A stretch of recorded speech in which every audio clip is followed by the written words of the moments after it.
Om Shri Ganeshaya Namaha. Om Shri Saraswatyai Namaha. Om Shri Gurubhyo Namaha.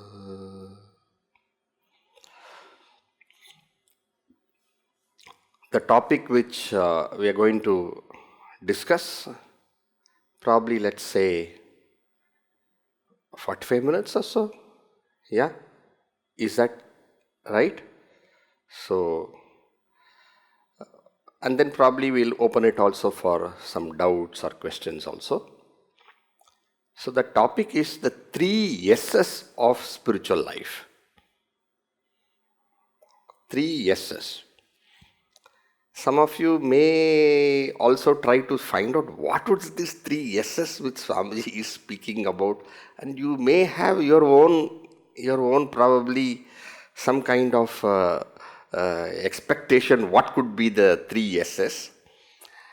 Well, as the session goes, you will yourself also see whether you have guessed it rightly or not. Okay? So so the topic, yes, right? The 3 yeses of spiritual life. Now, before we enter into the 3 yeses, life, then you have spiritual life, right? And then you have the 3 yeses coming. So first, what is life? What is life? One may say life is happy, life is not so happy, life is mediocre, life is very, very interesting. Sometimes, they have this kind of some lines and all, very, very powerful or very, very interesting. What is life? Life is a challenge. Face it. Or life is a game. Play it. Life is a joy. Lots of kind of, various expressions or various statements about life we find. But really speaking, what is life? What is life? Life is but a series of experiences.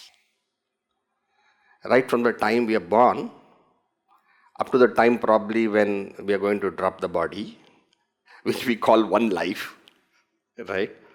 So throughout this life, what are we? What is, we have a series of experiences that we go through. Now, as we go through these experiences, if we find our happiness is more, then we say it's a very happy life. And if joy is more, we say it's a joyful life. Find more and more difficulties in life, life is very taxing.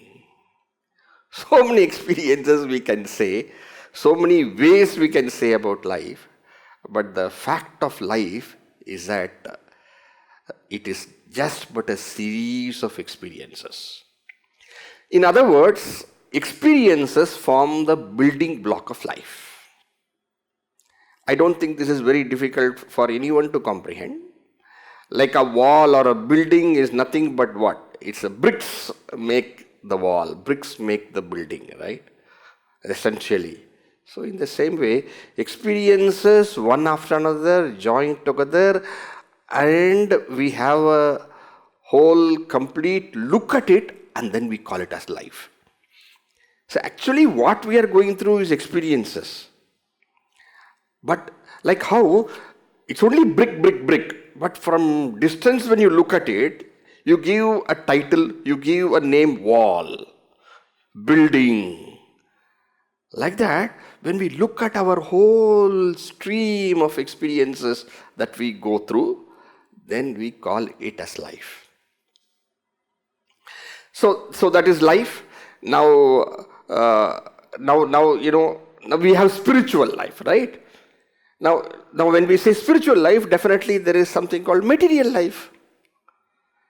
Now what makes life spiritual? What makes life material? Life we all go through. Now we say the very materialistic life, it's a very, very spiritual life. very noble life. So many adjectives we give to life. So what makes something spiritual life? What makes it a material life? Just give a thought. What do you think? You just give a thought for yourself. What makes it spiritual life? What makes it? Why do we say something is spiritual life? And why do we say something is material life? Why? Why?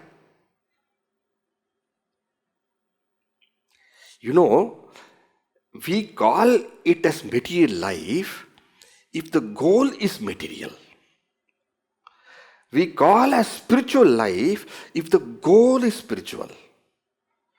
So what makes a material life, what makes a spiritual life is something very different, you see. Life is but a series of experiences. But when we say spiritual life, material life, it is not because the experiences are material or experiences are spiritual. Well, something becomes a material life, something becomes a spiritual life depending upon the goal that we have. Suppose a goal, and what is goal? Goal, I'm not talking of a goal of a particular action or anything like that. This is a very pervasive kind of change that goal brings to our experiences.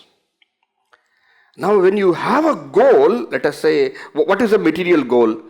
A material goal is like this: more and more objects, more and more. So, objects means more and more objects means more and more pleasure, and more pleasure is happiness, fulfillment. Now, that is material life. So when I say material life, when I say the goal is material life, my thinking is this process, and that will pervade all my experiences, all what I want to achieve, all that I want, what I think is good for me. So when I say material life, then material becomes the goal, objects become the goal. The word material is referring to objects of pleasure. Now, objects becomes more and more aggrandizement, more and more getting of it, more and more wealth.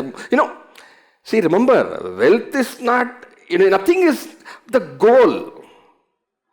It is not that the material person who has got a material, when I say material life, it is not that the person will have a lot of material. And when I say spiritual life, it doesn't mean the person will have lot of, but the goal. If the goal is material, then the striving will be in a different direction. If the goal is spiritual, the striving will be in a different direction. So material life, then I go for more and more material objects, and then I go for more and more pleasure, and then I consider this pleasure, what I am gaining is the true happiness, is the fulfillment. Now, spiritual life. Now, what do you then mean with spiritual life? In spiritual life, I don't consider material objects as a sole purpose of life. Material objects may be there, it can be there, but my mind has a different goal. Material can be there, objects can be there, but I consider, I know, I recognize, I see that the objects what I gain can only give me limited joy. Well, whatever is required, let them give me. Whatever is required for my life, let them be there. But my goal is higher. I look for higher things. I look for deeper things. I consider I have value for a deeper fulfillment. Now that is my goal. When my goal becomes deeper, when my goal becomes something higher, something larger than objects, then I consider happiness is there, fulfillment is there. So the goal, please see, what is life? Life is nothing but a series of experiences. What is spiritual life? Spiritual life or material life is a goal which I have, which impacts all the experiences, which impacts all the actions, which impacts all my considerations, which impacts all my thoughts. So a goal changes the perspective. The goal changes the perspective. And depending upon the goal, it is classified as material life or spiritual life. Now we should also ask such questions. What makes somebody choose a goal which because of which the life becomes material? What makes somebody choose a goal because of which the life becomes spiritual? That is because of the person's deep inner belief, conviction. Bhagavan Sri Krishna would say this beautifully. He would say, Yo yat shraddha sa eva saha. Yo yat shraddha sa eva saha. As per one's deep conviction. Shraddha, faith. What do you mean faith? The deep conviction. What is it I believe in? What is my faith in? Yo yat shraddha sa eva saha. If my conviction is material objects is going to give me happiness and fulfillment, then my goal will be material. If my conviction is, no, it cannot give me fulfillment, it can give me pleasure, it can give me some joy, but there is something higher and deeper to be gained for true happiness and true fulfillment. Now, if that is my conviction, so as per one's conviction, the goal, as per the goal, so the life. Okay? Now you can see what we started with life. Then we saw what was spiritual life or material life. Then we went to the question, what causes that kind of spiritual life, material life? Because of conviction. What causes the conviction now? What causes the conviction? Conviction causes goal. Goal causes a certain way of life. But what causes such a conviction? What causes the conviction is the nature of the mind one is endowed with. It is mind, the nature of the mind. From the nature of the mind springs a certain conviction. Nature of the mind. Each one's mind, munde matir binna, as it is said. Munde, head. Munde matir binna. Tunde ruchir binna. Tunda is mouth. Tunde ruchir binna. And our Guruji, Swami Tejamanji, he added very beautifully, Sunday gatir binna. Each Sunday where each one goes, gati hi binna, the way where one goes on a Sunday. Gatir binna. Right? So the mind, each one's mind, each one's propensities, each one's vasanas, tendencies, the way the mind is constructed, the way it thinks. So based on that, based on the mind, you have the goal. Based on the mind, you have the conviction. Bhagavan Sri Krishna would say like this, Satvanu Rupa Sarvasya Shraddha Bhavati Bharata. Satvanu Rupa, Sattva means mind here. Satvanu Rupa, as per the mind. Sarvasya, Satvanu Rupa Sarvasya, Shraddha Bhavati Bharata. One's conviction would be there. So as per the mind, so the conviction. As per the conviction, so the goal. As per the goal, so the life. Can you all please say this once along with me? As per the mind, so the conviction. As per the conviction, so the goal. As per the goal, so the life. Okay? Now this is the connection. What we are seeing is, we are just seeing what is a spiritual life. What is life, spiritual? Now, it's all depending upon the mind. So I can say now all of you who are present here, and all of you who are interested in these kind of things, these kind of discussions, these kind of thoughts, now your mind is very different from the materialistic mind. So you have got a spiritual mind, because of which there is a spiritual conviction. And because of a spiritual conviction, there is a spiritual goal. And because of spiritual goal, the life is spiritual. See, it's all like this. So somebody has got a Now somebody has got a material mind, then what will happen? There will be a material conviction, and from the material conviction will come a material life. Okay? So this is something which we need to have a good understanding. Okay? Now that we know, why is my life spiritual? Because of my mind. Because so you have to, if you want to go back, why is my life spiritual? Because I got a spiritual goal. Why is my goal spiritual? Because I got a spiritual conviction. Why do I have a spiritual conviction? Because I got a spiritual mind. You see, it goes like that. Now that we have got such a mind, naturally there will be such a conviction, naturally there will be such a goal, and naturally there will be such a life. Now we want to be successful in this spiritual life. And therefore, the question is, what is it? How should I construct my life? How should I construct my day? How should I construct my week?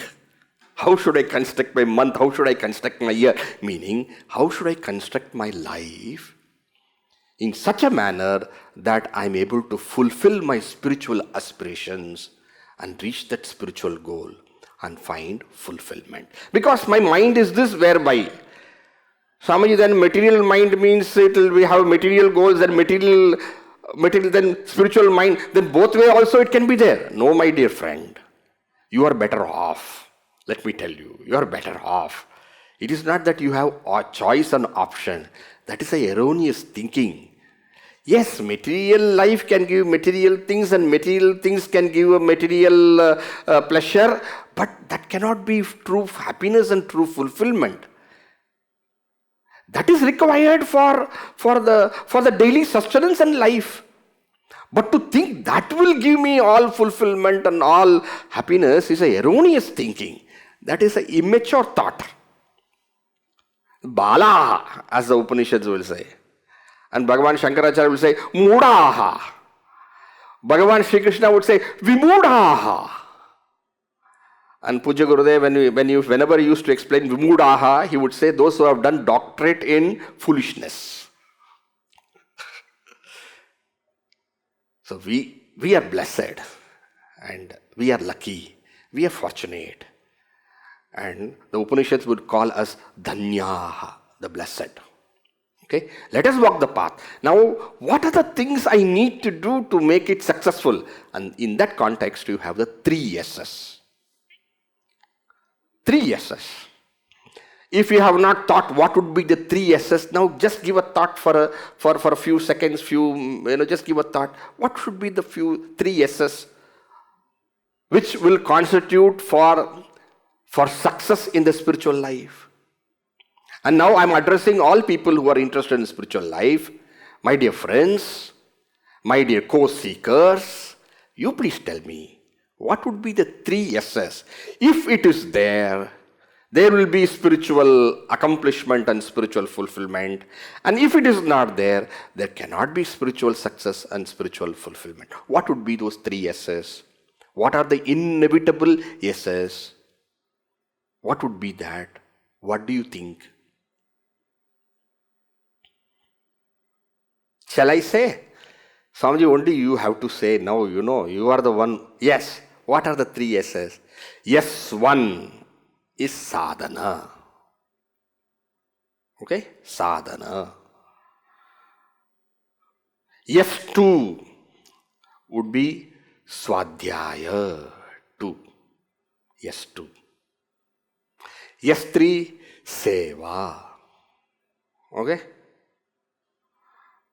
Now, what are the 3 S's? Now you know. Now the talk is going to explain all these things. But we should get this. What are the 3 S's? First one is sadhana. Second one, Swadhyaya. Third one, Seva. These 3 form the whole, I may say, if I can say, these 3 form the whole secret of spiritual success. Now, I won't say this is a secret of spiritual success. These are the ingredients of spiritual success. What is the secret for spiritual success? I am not telling you now. This is the ingredients for spiritual life. You have all these three. Then you are walking the path to spiritual fulfillment.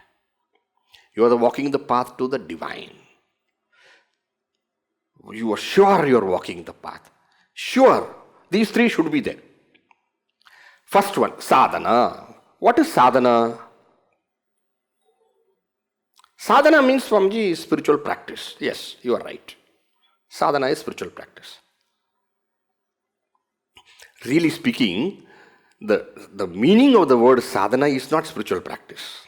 The meaning is sadhana means means. Sadhana means means. Sadhanam means what? In English, then the word means is also means and means. Means, it means what? It means MEANS, means, instrument. Sadhana means instrument. So when I say sadhana, you can see what it is actually telling. This is the actual instrument and vehicle of my spiritual progress. The very word sadhana, even though we translate sadhana as spiritual practice, the Sanskrit meaning of the word sadhana is not spiritual practice. The Sanskrit meaning is what? It is a means, it is an instrument, it is a vehicle.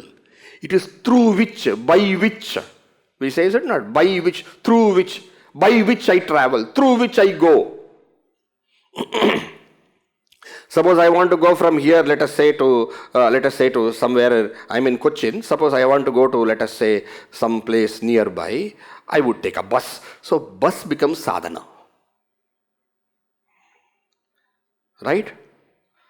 Suppose I want to just walk from here to the Annakshetra. I don't have to have a bus for that. It's here, just here, it is outside, it is there. I just have to use my legs and walk. Now, legs become sadhana. The word sadhana does not mean anything specific. The word sadhana means instrument, means by which I reach. That is called sadhana.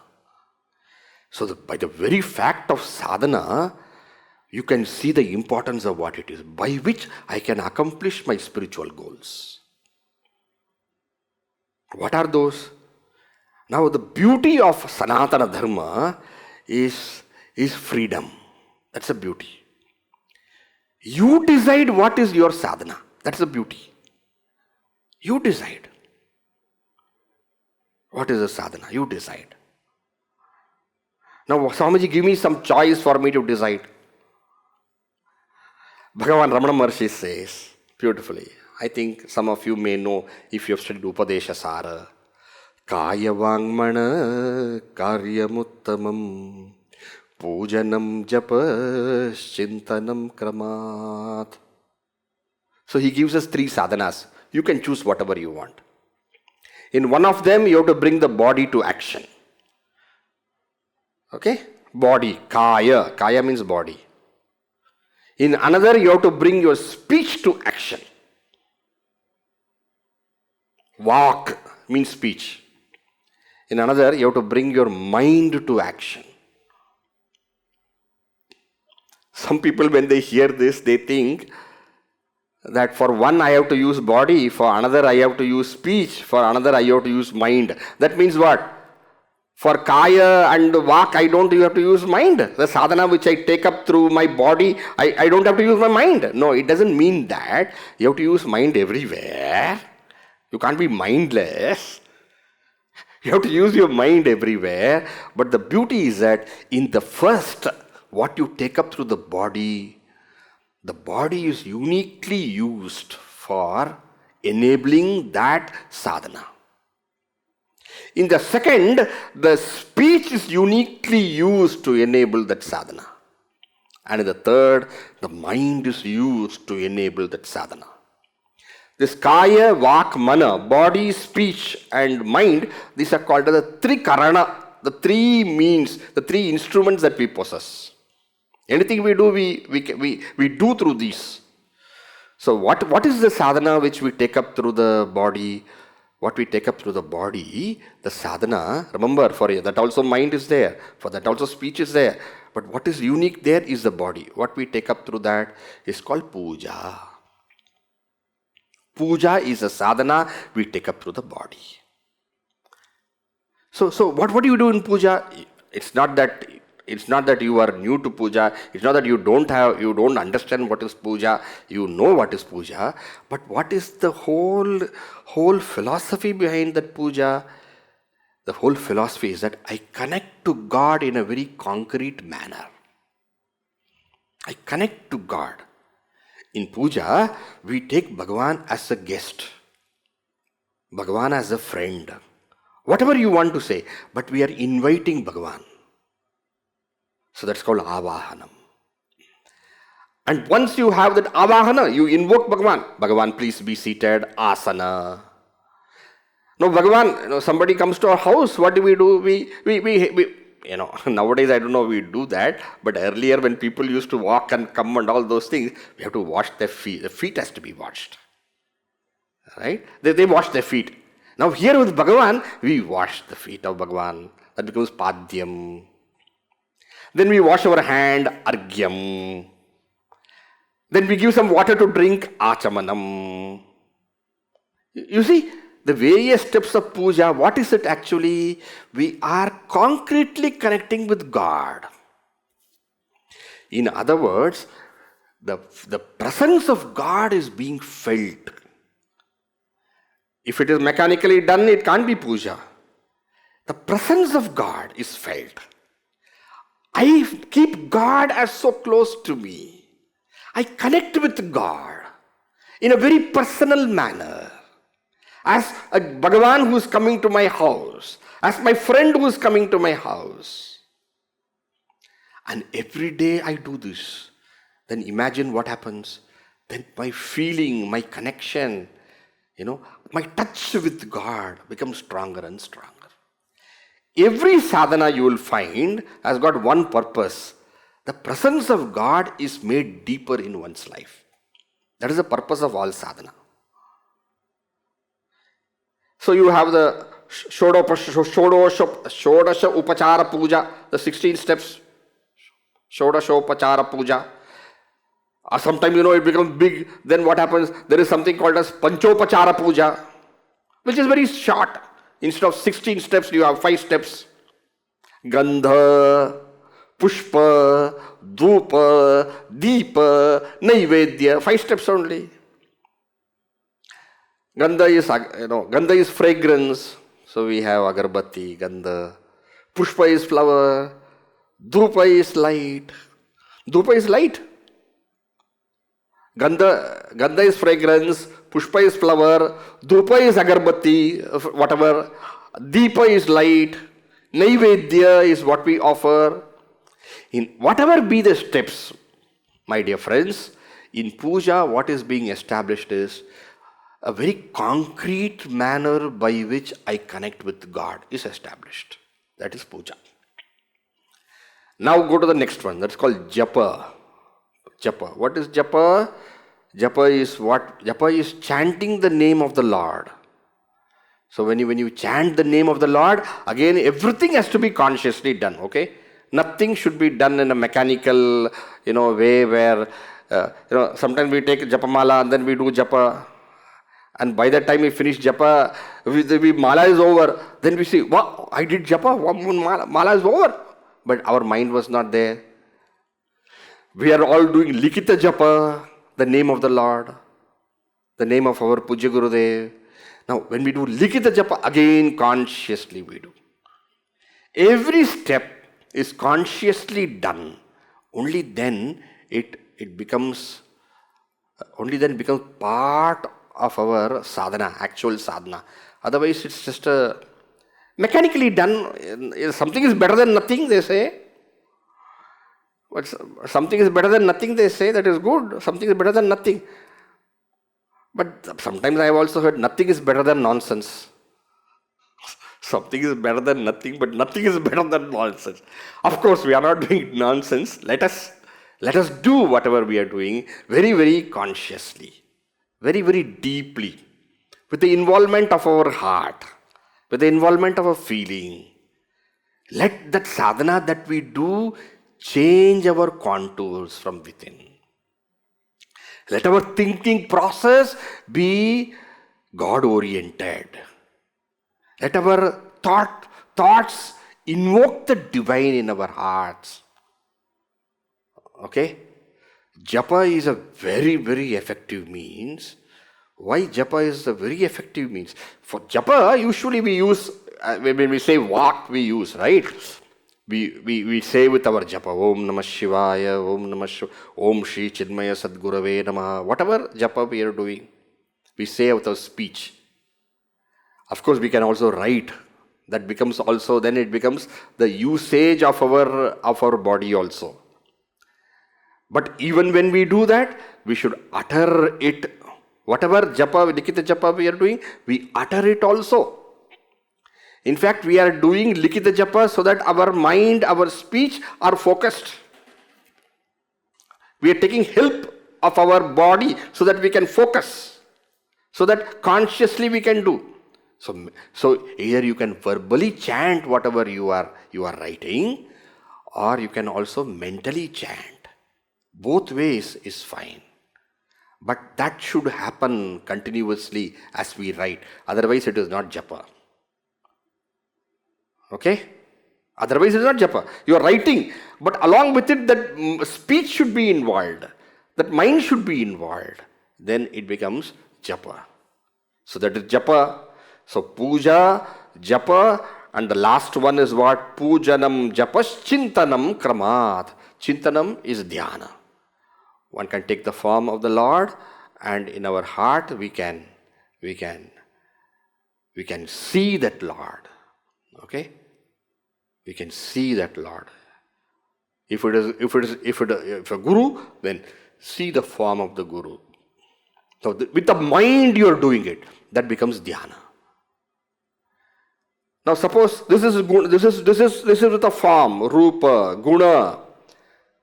But sometimes it can be Arupa also. Without formless also. Where we say, Bhagavan, you alone are everything and you are beyond everything. You are beyond all these forms. That way also you can do. And you can, Bhagavan, you are everything. As though Bhagavan is everything and you are left out alone.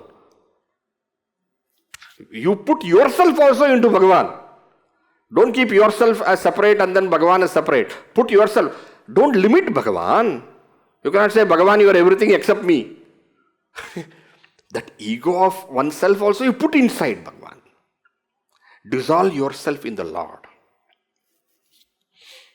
Right? Dissolve yourself. Now that becomes a very, very mighty worship. So whether you do puja, whether you do japa, whether you do dhyana, in all of them, let the mind, let the heart, let everything be involved. Let it be consciously done. So every day, depending upon one's inclination, even if you want all the three, or two, or one, depending on what is your inclination, you can choose your sadhana and you can practice it. Okay? This is the first one. Which is what? What is the first one? All these three, they called as sadhana. Okay? Sadhana. In the sadhana, what are the three? Puja, japa, and dhyana. Puja, what do you uniquely bring in puja? You bring the body into play. You do puja, everything, archana you collect flowers, all these things, body is involved. And japa, what is uniquely involved? Speech is involved. That is unique about it. And for dhyana, what is uniquely involved? What is involved? The mind is involved. But doesn't mean that for japa and puja, mind is not involved. Bhava is involved. Bhava is a mind. Feelings are involved. A mind is always involved. You cannot do anything without the mind. You cannot do it unconsciously, mechanically. Mind is involved. In japa also, mind is involved. In puja, speech is involved because archana and all those things you are chanting is there. Speech is involved. In dhyana, mind alone is involved. Okay? So this way, choose the sadhana according to your interest. Alright, now we go to the second yes. Are you ready for the second yes? Yes, the second yes is what? The second yes is Swadhyaya. Swadhyaya. I think Swadhyaya, the importance our Pujya Gurudev gave for Swadhyaya is infinite. See, those days when Pujya Gurudev used to go to different places and have the lectures on Bhagavad Gita and all of them, I'm sure those of you who belong to those times of Pujya Gurudev will always remember after those lectures, 7 days or even 10 days or whatever be the number of days of the lectures, Gurudev would say at the last day, he would take a promise from all of us. What was the promise you take? Every day you must study 2 verses. I remember 2, I remember 3, but I don't remember lesser than 2 or 3. Sometimes I heard him saying 2, sometimes I heard him saying 3. Every day you study 3 verses of the Bhagavad Gita. Whatever be the text, suppose he used to take Atmabodha, then Atmabodha who would say. Whatever text, and what Gurudev would do at that time, initially, since he would go again to that place after probably a year or so, he would set up in that place to ensure that all of them are getting together to weekly study and discuss the text which has been covered. And if somebody writes, we have already completed a text, he would say, go through it once more. Like that, week after week, people would assemble, which later on became what is known as study groups. And later on, a syllabus also was prepared for study groups. And that was so important because study gives clarity. Study corrects the thinking process. Okay? Swadhyaya gives purity of mind. Swadhyaya. Sadhana gives purity of mind. Sadhana gives purity of mind because you're connecting with God. Swadhyaya gives clarity of intellect. It's not that these are all watertight, because purity of mind will also bring clarity of thinking. Clarity of thinking will also give purity of mind. But nevertheless, predominantly what do they create? Sadhana gives the purity of mind. Swadhyaya gives the clarity in the intellect. Clarity.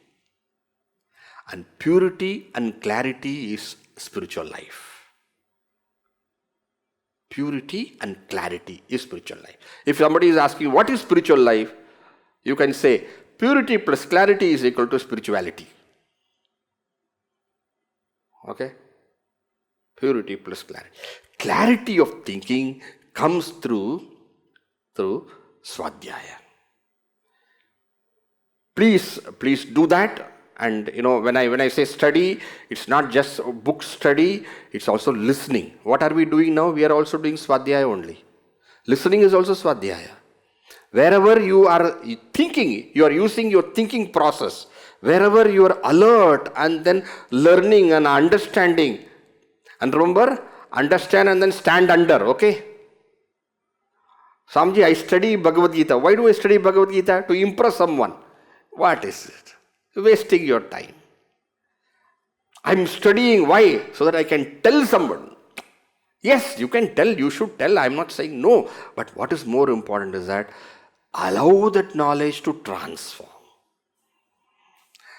I remember this beautiful anecdote of Pujya Gurudev. One elderly person, one elderly Amma went to Gurudev and said with lot of pride, I have gone through the 18 chapters of the Bhagavad Gita 18 times. Then Gurudev just quietly asked her, Amma, has the Bhagavad Gita gone through you once? This is not a criticism. It is not a criticism. But please remember, all study is so that we become steady. S-T-A-D-Y. All understanding is for us to stand under. Stand under what? Stand under that understanding. That knowledge should be the umbrella of our life. What do you mean umbrella of life? Umbrella for life? In rain, just as how you carry an umbrella and protect yourself. In sun, how you carry an umbrella and protect yourself. Knowledge should protect us. Clarity of thinking should protect us. Clarity of thinking changes the very contour of our thought. And purity of mind strengthens that clarity. Purity of mind makes us practice that clarity. If impurity is there, you cannot practice your clarity of thought. What you know is one thing, but what your life is totally different. Why? Purity is not there.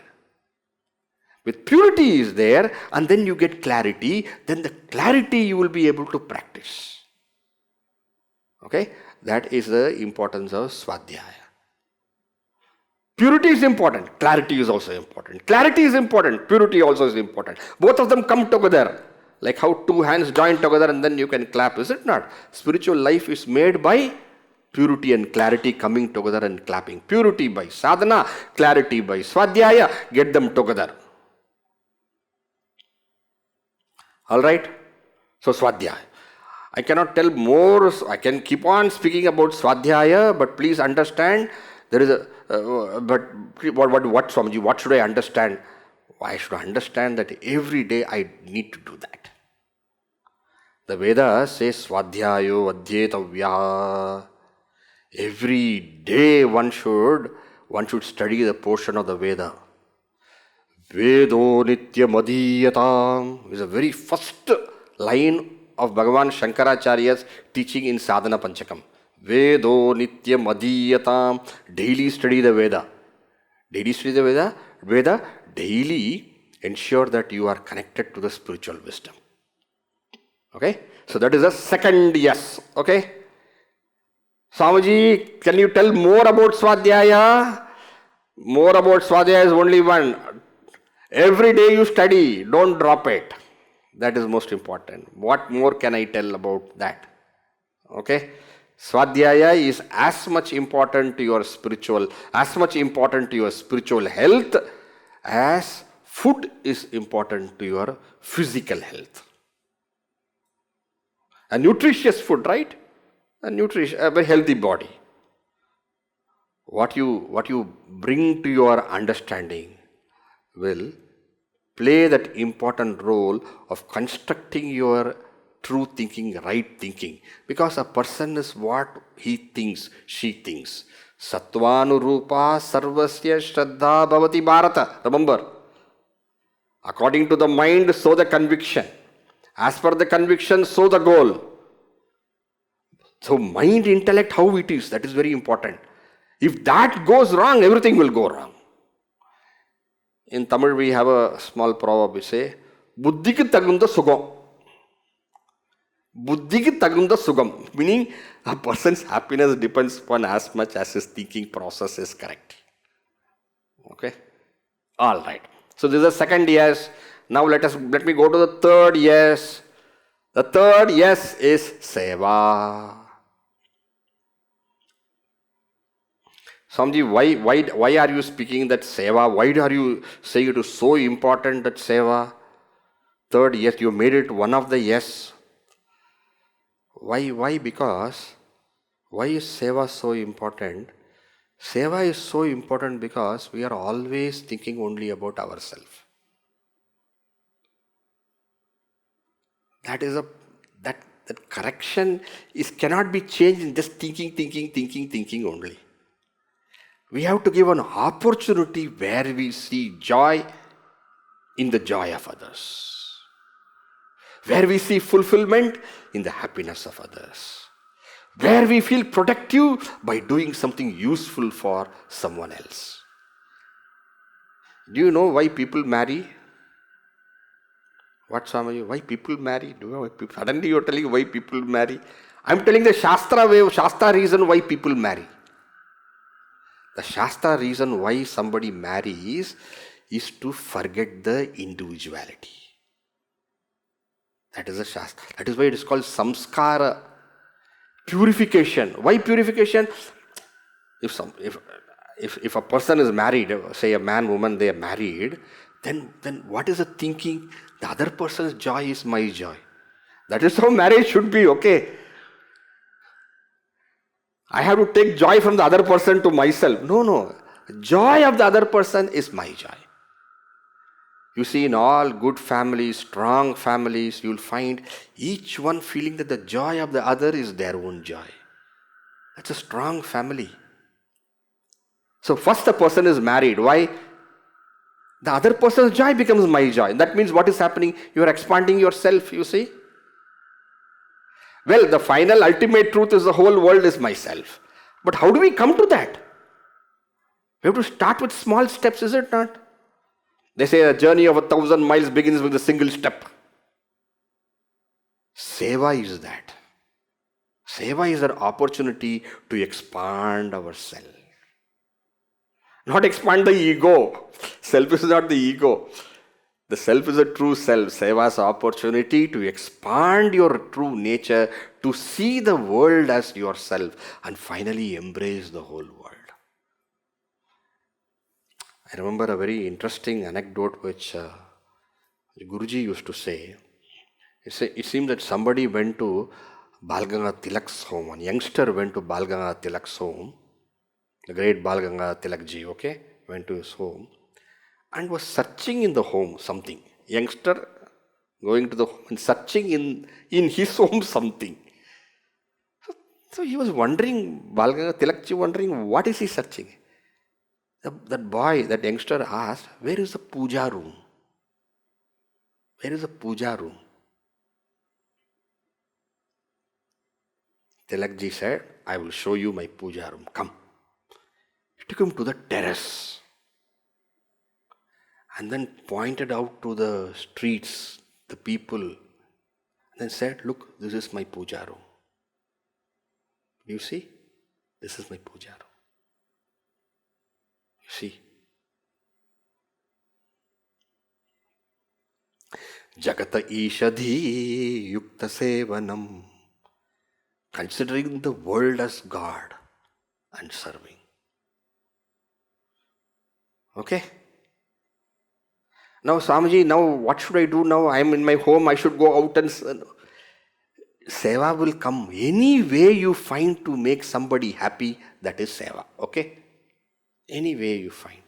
You add a smile to somebody's, that is Seva. When you stop thinking of yourself, your happiness as actual only happiness, that when you stop thinking, that is Seva. Seva is a method to make this happen. Now, Swamiji, then what should I do? You please tell me. Any number of ways I can tell you, but we all had a ready opportunity for Seva. Because we are all part of an organization which is involved in n number of Seva. The highest Seva being Jnana Seva. There's a beautiful line in Subhashita which is there. Annadanam Mahaddanam. Annadanam Mahaddanam. You understand this, right? Annadanam Mahaddanam.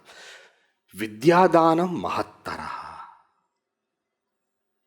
Vidyadanam Mahattaraha. Annadana, the giving of food, the serving of food is good. The giving of knowledge is greater. Chinmaya Mission, Pujya Gurudev established not just for giving knowledge, for giving the highest of knowledge, the spiritual knowledge, spiritual wisdom. Of course, so many other projects are also there, but the highest seva anybody can do is to give this, share the knowledge, and the highest knowledge being spiritual knowledge. The organization is non-stop. Whether it's Bala Vihara, Yuva Kendra, Devi group or study group or n number of ways. Now they have started Garbha Samskar. A child is still in the mother's womb, still there itself, how you can impact with the spiritual wisdom. Swaranjali, the devotion aspect. Meaning n number of ways the organization is involved, and you are also part of the organization, all of you. All of you are part of it. Find out ways by which you can support and be part of it. And remember, support is not only money. Support is your energy, your thinking, your being part of it. You taking a study class, you attending a study class first. Once you change yourself, only you. Meaning all that we are involved in, let us keep at it. This is Swadhyaya. This is Seva. What did I say? Swadhyaya. This is Seva. This is a third yes. And all these things should be part and parcel if you want to really say it is spiritual life. Okay? It should be part of the day. It should be part of the week. It should be part, all the three. Sadhana, Swadhyaya, Seva. Should be part. You find your ways how to make it. Swamiji, I should do sadhana in the morning or evening or afternoon, according to what is possible for you. According to your lifestyle, according to your ways. When should I study? You find out your ways to study. What should I study? The whole list is there, what to study, how to study, etc. Go through that. Join the study classes. Online, offline, everything, whatever online it is there, now you join. But only make it your lifeline. Whether it is offline or online, it doesn't matter. Let it be your lifeline. Let it be. That way, keep walking. Pujya Gurudev's grace and blessings with us. We are all blessed to be under the umbrella of such a great Mahatma. Let us walk. Let us use this God-given opportunity and truly become fulfilled. Okay? Right? So, what did we see? Life. Life is what? Series of experiences. How does it become spiritual life? When the goal is spiritual, that becomes spiritual life. Okay? And what are the three S's of spiritual life? Sadhana, Swadhyaya, Seva. What does sadhana give? Purity. What does Swadhyaya give? Clarity. What does Seva give? Seva breaks the limitation of I being an individual. Okay? All of them together. We use it as means for reaching the highest. Thank you all very much. I'm very, very delighted to be part of this session with all of you.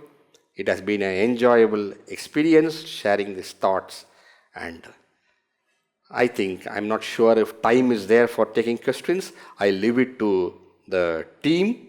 I congratulate the entire Chinmaya Mission Mumbai and all the team of devoted volunteers who are serving, and each and every one of you who are part of this Jnana Yagna, Japa Yagna, Yajnanam Japa Yajñosmi, Bhagavan Sri Krishna would say. And hearty congratulations to each and every one of you for walking this spiritual path. Wish you all the best, always. Lots of loving regards. Thank you. Hari Om.